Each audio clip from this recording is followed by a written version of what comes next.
আসসালামু আলাইকুম। রায়কা আল হোসেন স্বাগত জানাচ্ছি এনটিভি দেশের খবরে। বিচ্ছিন্ন ঘটনা ছাড়া ষষ্ঠ উপজেলা পরিষদ নির্বাচনের চতুর্থ ধাপে ৭টি উপজেলায় ভোট গ্রহণ শান্তিপূর্ণভাবে সম্পন্ন হয়েছে। এখন চলছে গণনা। তবে আগে নির্বাচনগুলোর মতো এবারও ভোটার উপস্থিতি ছিল তুলনামূলকভাবে কম। এদিকে চট্টগ্রামে পটিয়ায় 2 ভাইস চেয়ারম্যান প্রার্থী সমর্থকদের মধ্যে সংঘর্ষে গাড়ি ভাঙচুর ও ককটেল বিস্ফোরণ হয়েছে। এতে আহত হয় 2 জন। বিস্তারিত ডেস্ক রিপোর্টে।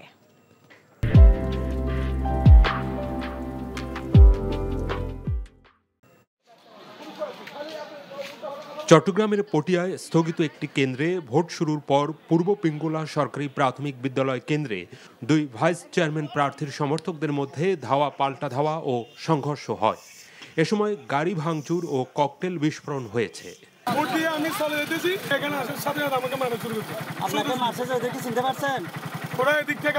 পরে আইনশৃঙ্খলা বাহিনীর সদস্যরা পরিস্থিতি নিয়ন্ত্রণে আনে। তবে বাঁশখালী ও লোহাগড়া উপজেলা পরিষদ নির্বাচন হয়েছে শান্তিপূর্ণভাবেই। আর বন্যা পরিস্থিতির মধ্যেই নির্বাচন অনুষ্ঠিত হয় সিলেটের জকিগঞ্জ ও কানাইঘাট উপজেলায়। বৈরী আবহাওয়ায় নৌকায় করে কেন্দ্রে গিয়ে ভোট দেন ভোটাররা। পানিতে আসছি আমরা ভোট দিতে, আমাদের বাড়ি রোডের পাশে। হেলিকপ্টারে নিজ এলাকা পটুয়াখালীর কলাপাড়া উপজেলায় গিয়ে লাইনে দাঁড়িয়ে ভোট দেন ত্রাণ ও দুর্যোগ প্রতিমন্ত্রী মহিবুর রহমান মুহি।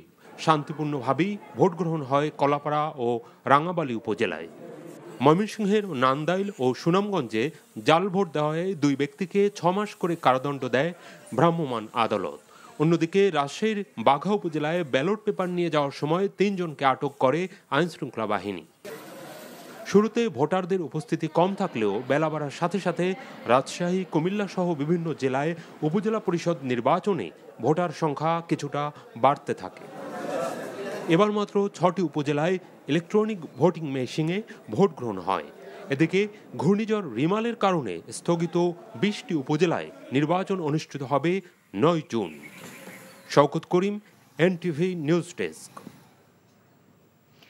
ভোট গণনার খবর জানতে যাচ্ছি ভোলায় স্টাফ করেসপন্ডেন্ট আফজাল হোসেনের কাছে। আফজাল,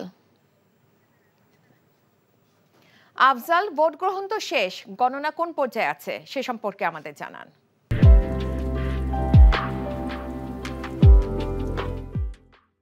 হ্যালো, হ্যাঁ, আমি এই মুহূর্তে রয়েছি ভোলার মনপুরা সরকারি হাজিরাট সরকারি মডেল মাধ্যমিক বিদ্যালয় কেন্দ্রে। আপনি দেখতে পাচ্ছেন যে আমি আমার পাশের যে রুমটি রয়েছে এই রুমে এই মুহূর্তে ভোট গণনা চলছে। তো আমি সারাদিন বিভিন্ন কেন্দ্রে ঘুরেছি। আমি সেখানে যেটা দেখেছি যে আসলে ভোট শুরুটা ভালো ছিল, শেষ মুহূর্তে একটু প্রশাসনের নীরবতা না কেমন অগোছালো একটা ভাবের কারণে একটু বিভিন্ন জায়গায় একটু বিচ্ছিন্ন ঘটনা বলতে যা বোঝায় যে অগোছালো একটা ভোট হলো শেষ মুহূর্তে, ব্যাপক জাল ভোট পড়া এবং সেখানকার ভোটার এবং যে বাইরে যে উৎসুক যে জনতা ছিল তাদের একটা উচ্ছৃঙ্খলতা ভাব দেখা দিয়েছে। আরেকটি বিষয় হচ্ছে যে ইতিমধ্যে জাল ভোট দেওয়ার অপরাধে 4 জনকে নির্বাহী ম্যাজিস্ট্রেট আটক করেছে, যাদের মধ্যে একজনকে 50,000 টাকা জরিমানা এবং আর 2 জনকে 10,000 এবং 7,000 টাকা করে জরিমানা করেছে এবং একজন নাবালক থাকায় তাকে মুচলেকার মাধ্যমে ছেড়ে দেওয়া হয়েছে। তো আমি এই ছিল আসলে সারাদিনের যে ভোটের চিত্রটি এবং এক কথায় বলা যায় যে এছাড়া যে ভোট হয়েছে যে ভোলার মনপুরার মানুষ তারা যেটা জানিয়েছে যে শান্তিপূর্ণভাবে ভোট হয়েছে এবং তারা বলেছে যে তারা ইতিমধ্যে এরকম ভোট দেখেননি এবং অনেকেই এও জানিয়েছেন যে তাদের পছন্দের যে প্রার্থী সেই প্রার্থীকে তারা ভোট দিতে পেরেছে। তবে বিচ্ছিন্ন কিছু ঘটনা ঘটেছে, যেমন এবং আমি যে কেন্দ্রে ছিলাম সেখানে প্রিজাইডিংয়ে সহকারী প্রিজাইডিংয়ের সামনে সিল দেওয়ার পরিপ্রেক্ষিতে একটি সেখানে মানে প্রকাশ্যে ভোট দিয়েছে এবং সেটি তারা বাধা দিয়েছে। যাই হোক, এই ছিল আসলে ভোলা থেকে সর্বশেষ খবর। জানছিলাম উপজেলা নির্বাচনে ভোট গণনার খবর। এই মুহূর্তে নির্বাচন কমিশন কার্যালয় থেকে ব্রিফিং করছেন প্রধান নির্বাচন কমিশনার কাজী হাবিবুল আওয়াল।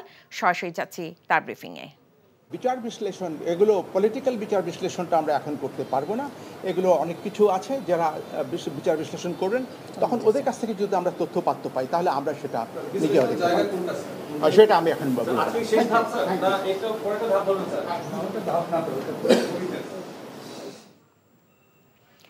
এতক্ষণ শুনছিলেন সিইসির ব্রিফিং এর অংশবিশেষ।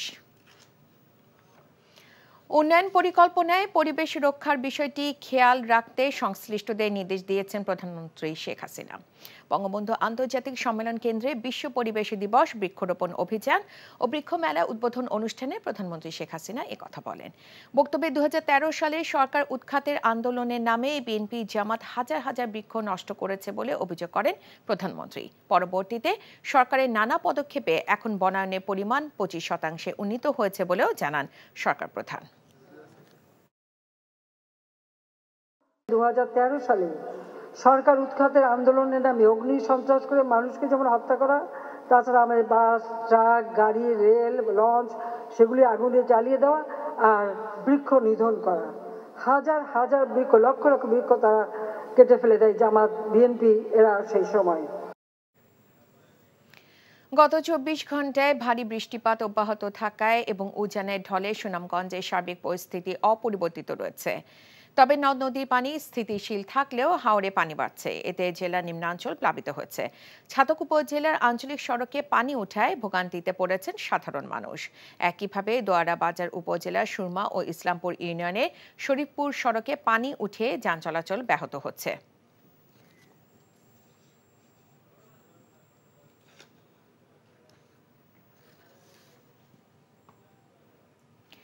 এইচএসসি ও সমমানের পরীক্ষা শুরু হবে আগামী 30 জুন, আর 29 জুন থেকে সব কোচিং সেন্টার বন্ধ থাকবে বলে জানিয়েছেন শিক্ষামন্ত্রী মহিবুল হাসান চৌধুরী নফেল।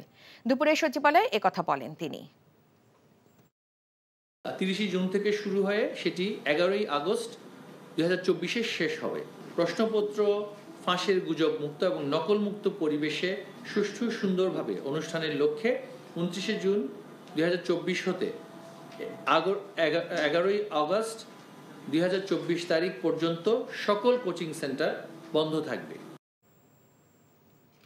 পবিত্র ঈদুল আজহাকে সামনে রেখে নারায়ণগঞ্জে অর্গানিক পদ্ধতিতে লালন পালন করা গরুর খামারের দিকে ঝুঁকছেন ক্রেতারা।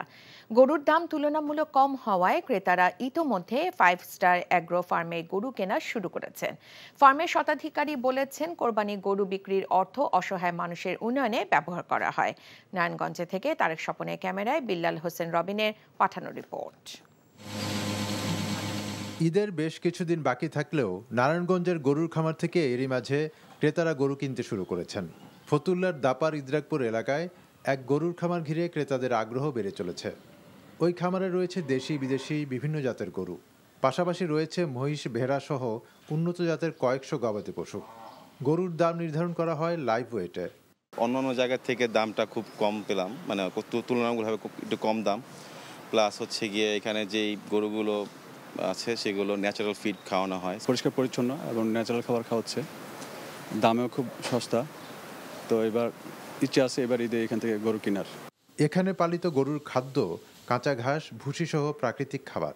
কোনো ভ্যাকসিনেশনে আমরা বাদ রাখি না, যেমন এফএমডি থেকে শুরু করে অ্যানথ্রাক্স, এইচএস, রেবিস সহ আমরা ভ্যাকসিনেশন করা। তারপর ওজন অনুযায়ী গরুগুলো যতটুকু খাবার পায় দানাদার খাদ্য আমরা দিচ্ছি। এগ্রো ফার্মটির মালিক জানান, গত 25 বছর ধরে গরুর এই খামার পরিচালনা করে আসছেন তিনি। এখান থেকে অর্জিত টাকা দরিদ্র বিপন্ন মানুষের জন্য খরচ করা হয় বলে দাবি করেন তিনি। এই গরুর পয়সা দিয়ে, এই গরুর ফান্ড দিয়ে আমি নির্বাচিত হওয়ার পরে আমার 7টা ইউনিয়নে 7টা আমি খুব ভালো স্কুল করতে পেরেছি, এবং গতবারের কোরবানি দিয়ে আমি 4 কোটি টাকা খরচ করে একটা এতিমখানা বানাচ্ছি। এই টাকাটার মধ্যে আমরা হাত দিই না, এই টাকাটা আমরা একটা ফান্ডিং করি শুধু অসহায় মানুষকে সহযোগিতা করার জন্য। এবার মানুষ সাধ্যের মধ্যে যেন গরু কিনে কোরবানি দিতে পারে, সেজন্য মুনাফা ছাড়া তুলনামূলক কম দামে বিক্রি করা হচ্ছে এখানকার কোরবানির পশু। NTV news desk. মালয়েশিয়ায় শ্রমিক পাঠানো প্রক্রিয়া গত 31 মে বন্ধ হয়ে যাওয়ার পর নতুন করে আবার কর্মী পাঠানোর সুযোগ নেই বলে জানিয়েছেন ঢাকায় নিযুক্ত মালয়েশিয়ার হাই কমিশনার হাজনা মোহাম্মদ হাশিম। সকালে রাজধানী ইস্কাটনে প্রবাসী কল্যাণ মন্ত্রণালয়ে বাংলাদেশের প্রবাসী কল্যাণ ও বৈদেশিক কর্মসংস্থান প্রতিমন্ত্রী শফিকুর রহমান চৌধুরীর সাথে সৌজন্য সাক্ষাৎ শেষে একথা জানান তিনি। তবে প্রতিমন্ত্রী জানান ওই দেশে কর্মী পাঠানোর বিষয়ে মালয়েশিয়ান সরকারের কাছে আবারও অনুরোধ করা হবে।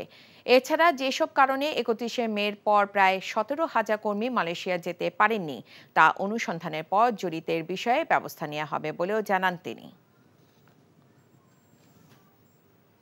মুন্সিগঞ্জে সাবেক যুবলীগ নেতা হত্যা মামলায় জামিন না মঞ্জুর করে টঙ্গীবাড়ি উপজেলা নবনির্বাচিত চেয়ারম্যান আরিফুল ইসলাম সহ 9 জনকে কারাগারে পাঠানোর নির্দেশ দিয়েছে আদালত। ওই মামলায় উচ্চ আদালতে জামিনের মেয়াদ শেষে সকালে মুন্সিগঞ্জ জেলা ও দায়রা জজ আদালতে হাজির হয়ে আইনজীবীর মাধ্যমে জামিন আবেদন করেন তারা। শুনানি শেষে আদালতের বিচারক কাজী আব্দুল হান্নান জামিন নামঞ্জুর করে তাদের কারাগারে পাঠানোর নির্দেশ দেন।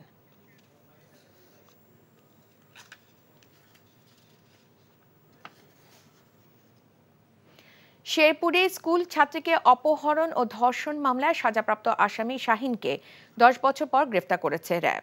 র্যাব জানায় 2013 সালে 30 জুন একই এলাকার মাদ্রাসা পড়ুয়া 6ষ্ঠ শ্রেণীর এক ছাত্রীকে মোটরসাইকেল করে অপহরণ করে অভিযুক্ত শাহিন। পরদিন কৌশলে ওই কিশোরী বাড়িতে ফেরে। এ ঘটনায় ওই ছাত্রীর দাদি নালিতাবাড়ি থানায় একটি মামলা করেন।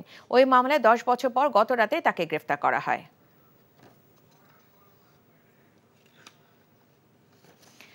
ব্যক্তি দায় বাহিনী হিসেবে র্যাব নেবে না বলে জানিয়েছেন সংস্থাটির নবনিযুক্ত মহাপরিচালক ব্যারিস্টার মোহাম্মদ হারুনুর রশিদ। সকালে র্যাব মহাপরিচালকের দায়িত্ব বুঝে নেওয়ার পর বিকেলে টুঙ্গিপাড়ায় জাতিপিতা বঙ্গবন্ধু শেখ মুজিবুর রহমানের সমাধিতে শ্রদ্ধা নিবেদন করেন হারুনুর রশিদ। পরে সাংবাদিকদের সাথে কথা বলেন র্যাব মহাপরিচালক। র্যাবের সাবেক মহাপরিচালক বেনজির আহমেদের দুর্নীতি বিষয়ে সংস্থাটির মহাপরিচালক বলেন, কেউ দোষ ত্রুটি করলে সেটা তার নিজস্ব ব্যাপার, এর দায় কখনো বাহিনী নেবে না। বাহিনী হিসেবে র্যাবের উপর থেকে স্যাংশন তুলে নিতে কাজ করছে সরকার।